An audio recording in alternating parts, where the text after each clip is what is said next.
Here's first lure. Try out with the black and red because the color of the water is beautiful, purple. Try that out.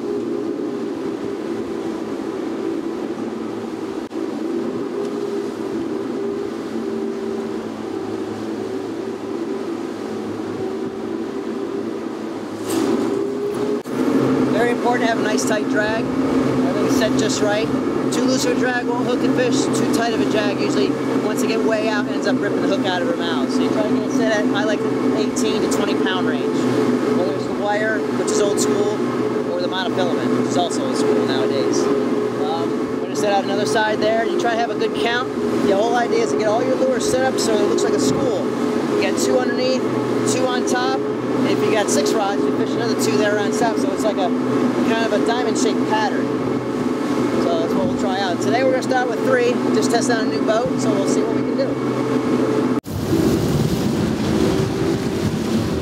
You guys probably aren't used to seeing old school star drags. Nowadays you're looking at the lever drags, but for wire line, these reels are the best because they hold up to the corrosion, and they're just low gear ratio, have to be able to crank them in a lot better too.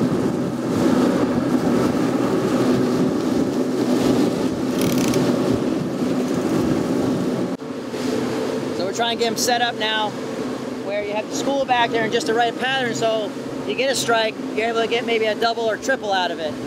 At the moment, like I said, it's a new boat for me, so I'm adjusting to the, you want the clarity of the water, got a lot of wake back there and whitewash, so you want to be able to adjust where need be to get the bites. Alright, we're starting out. We got here at about, I guess, 11 o'clock. Not sure what time it is right now, but the outgoing tide just started not too long ago, so we're going to try out in front of Bimini and work our way towards Cat. Because this time of year, a lot of times the bait will get pushed up onto the Cat area or Bimini right out front. So we'll fish the outgoing tide this afternoon, check this area out. And we have a small front coming tomorrow, so if we don't do well here, generally when you get the wind out of the northwest to north, Isaacs is better because it pushes the bait up onto the edge. And then it also will be a late time or late morning bite as well tomorrow. So hopefully it'll work out in our favor in both sections and we'll be a hero today. When you're waiting for a wahoo bite, obviously you can see how fast we're going. You can just sit here and be in a daze, and all of a sudden you're going to hear the reel screaming. Because we're going so fast, and when they latch on, it's going to set the hook right away and start screaming. The first thing you want to do is, depending on how good of a boat driver you have, you can either speed up the boat, because generally they'll help you get other strikes as well, or you can have whoever's fishing you run over and start cranking on the opposite rod that's not has a fish on it, and just work the rods, because sometimes you just keep going for a little longer, you'll get that second, third, even sometimes a 4th fish. I mean, the most I've ever had on it once myself was 6, and that's just working everything together.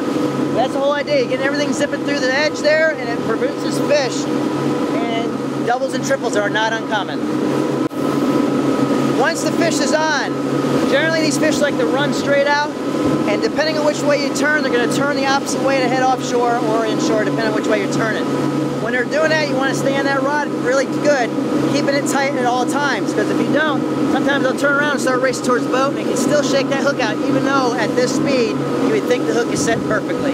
And the only time is if it gets hooked in that bone in their roof is when they won't come off. But if they get hooked in the sides, you know as well as I do, they shake their heads enough, make that hole bigger, hook slides right on out. So you want to keep it tight at all times. If you can crank faster, crank faster. If you can't, just take your time. And that's why some of these low gear ratio reels are perfect, because you can only go 1 speed anyways, and it's generally perfect.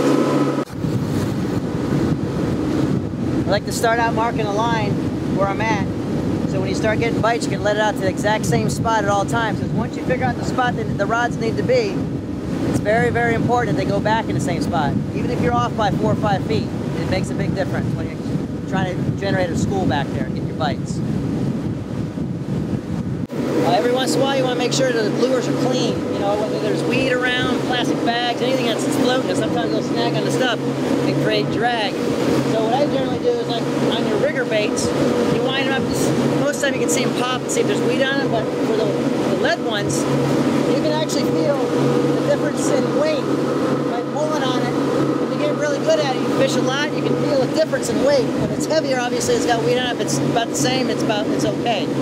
That saves on time of bringing it out. And if you're doing that, a lot of times, as you know as well I do, you catch fish when bait's in the water.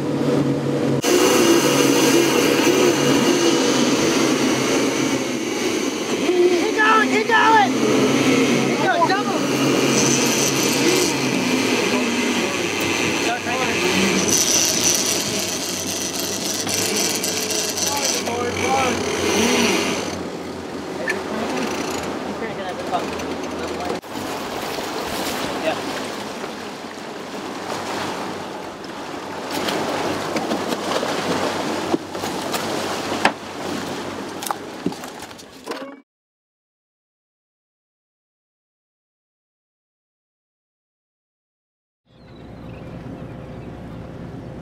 Well, today we're fishing 2 miles north of Lundy Island in the Bristol Channel.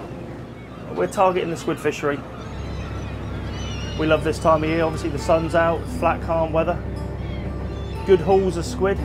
The boys are happy to work hard for a good return. So yeah, I love fishing, loved it all my life. I think there's always the anticipation of never knowing what you're going to catch. You never do know what each day, each haul, each year is going to bring you. I'm a 3rd generation fisherman. My father and my uncle were trawlermen. Obviously as a kiddie, summer holidays night, you pick up and you go out with them and you get the bug, and the bug never goes. Looking good. Here they come. Come on, you swiddly diddlies. Right back there, Tom. Tom's been with me since he was about 11 years old. Oh, are you 26? 28 this year. 28? He's our own little George Clooney. Got a good lad, you can't do it without the boys, you know, you've got to have a good team behind you. Handful of that when you play it. Well, the squid, when it's landed on board, it's collected, it's all picked up and washed and put away in the ice room there in the fish room within about 30 minutes. We go squid fishing from June till the end of August. After the squid finishes, we go back and target the rays. Yeah, the North Devon trawlers created a ray box 6 miles north of Lundy, a natural conservation zone. It's a non-take zone. We've closed it down for a few months of the year to let the ray rest and breed and do its business. We've done several things to try and make a sustainable fishery, i.e. ray boxes, bigger foot ropes to let the juvenile fish pass underneath. At the end of the day, you want a future in the job, you've got to look after it. We drop all our mixed fish off to S&P Fish Shop in Ilfracombe Harbour. There's a box of Gurner there, look, for you, nice Gurners. Yeah, no, everyone's buying that for barbecuing.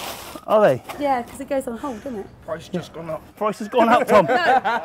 Price has just gone up. If the boat comes in daylight, one of us will go down and collect our fish. But if it's in the middle of the night, I do a deal with Paul. I get his shop in and he drops off my fish. Yeah, most of our catch goes to Biddeford Fisheries. We're trying to get ray back on the supermarket shelves, and a good price for our rays would make a good stable future for the North Devon fishermen.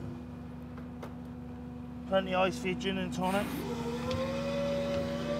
Got some John Dory's, some Gurnards, I think there's some lemon sole in here. Keep Claire happy. There's a bit of squid for her as well. Leave Claire a little surprise with a couple of nice Gurnards looking at her for the morning, I think. A little smile on their face for her. Claire's got the shopping ready to go again. Okie dokies. Right, turn around and do it all again. We've only been in for about an hour. Been away for 4.5 days now. You really have got to keep pushing on to make this work. These things aren't cheap to run. They're the best part of £800 for 24 hours before the boys get a penny. They get paid share of catch, 40 to the crew, 60 to the boat. We could make a plan to go in tonight and say we're having a couple of days off. I'll get home, pick up the phone within an hour and say, sorry lads, we're off again in the morning, and bang goes their plans. Weekend barbecues, kiddies parties. With this job you're at sea 24/7. It's just a struggle this year. That's not down to the lack of fish though, is it? We've had the best hauls of ray in this channel ever. The price this year it's just been the worst. Fishing's what we know and love, but the way it's going with quotas and prices and discard bans, there is options that we could diversify into the offshore work, delivering technicians and fuel to the wind farms. Yeah, I'd rather be fishing, but then when it's blowing and it's windy and it's miserable and you're earning nothing, you think, well, why don't I stay home with the kids? The reason I go to wind farm is just while my daughter's young, I want to watch her grow up. You know, she could be my only child. With the offshore work, they work a rota where they got 2 weeks on, 2 weeks off, and they can make plans in their life, which they've never been able to do, you know. Well, I would never give up fishing completely, ever. I reckon when I'm like 60 years old, I'd just jump back into fishing. Once you start, you can't stop. Your heart's in fishing, and I think it always will be, but we'll just have to see how it pans out.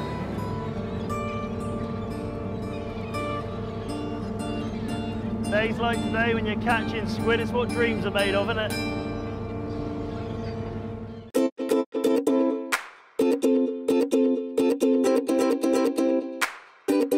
Adorama TV presents Getting the Shot with Corey Rich.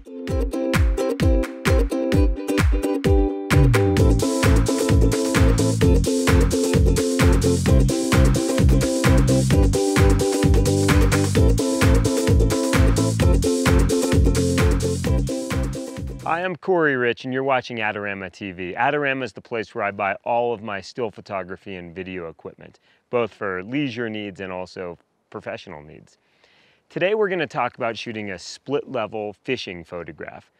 We're at a beautiful lake in the Sierra Nevada mountains just outside of my home in Lake Tahoe, and I'm working with Amy McCormick, who's a fish whisperer, as she claims at least. I'm using an Aquatech D4 housing. It's the new Delphin D4 housing. And what I like about this housing actually is that it allows me to decide which lens I'm using and change out the ports. So I'm actually shooting on the Nikon D4S. This was designed for the D4, but the beauty of the D4S is all of the buttons are the same. I'm shooting with the 16 to 35 millimeter zoom lens. It's the f4 Nikkor lens. And the beauty of putting the 16 to 35 in is that with the zoom control of this housing, I can actually decide whether I'm at 35, 16, or anywhere in between. In general, when I'm shooting in the water, I want to be fairly wide. The reason is the water magnifies, so 25% magnification when the camera is underwater. So 16 millimeters quickly becomes a fairly long lens. The goal in this situation is really simple. I want to show that Amy is actually in the water. When shooting with a dome port, you want to make sure that the water is actually shedding evenly off of the lens. One of the tricks that I've learned over time is that if you spit on the lens, much like a scuba mask, rub it in, and I know that sounds kind of gross, but it actually works. Then you put the camera in the water, and when the water starts to shed, it sheds more evenly. Because of course, if you have water debris on the lens, you get an out of focus photograph. Every time I use the water housing, I pull it out of the Pelican case and I first clean all of the seals. I make sure that there's no hair or dust on any of the O-rings. And then I use a lubricant that I buy from Aquatech actually, and I lube the O-rings. And what that does is allow for a perfect seal so that no water is coming into the camera. When we approached this lake, I thought the obvious picture would be to put the camera very close to the vegetation on the left side of the bank, put something in the foreground in the frame. I made for a pretty nice photograph. I kind of allowed the reeds to frame Amy as she's casting. I found that as the clouds built and I moved a little deeper into the lake, at 16 millimeters, I could actually really leverage the clouds in the background, that lower horizon line, which is the trees in the background, and really focus on making a more dynamic image of Amy.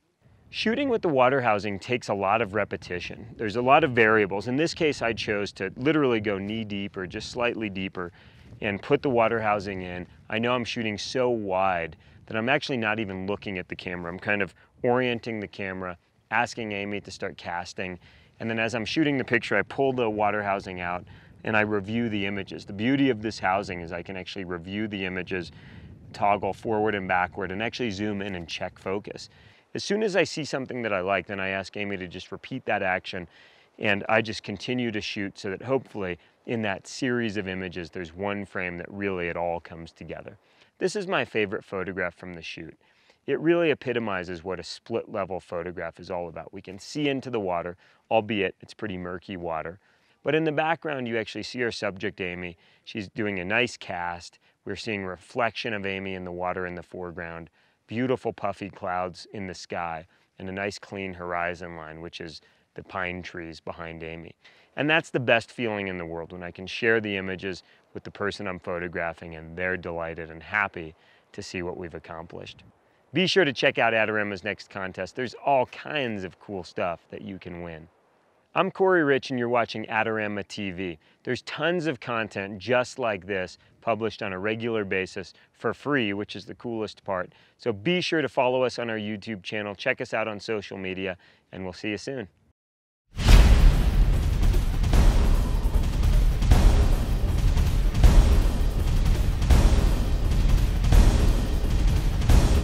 Do you want great looking prints at low cost? Be sure to visit our easy to use online printing service. Adorama Pix has professionals who treat your images with the utmost care that you can count on. For a quick turnaround on photos, cards, or albums, use AdoramaPix.com.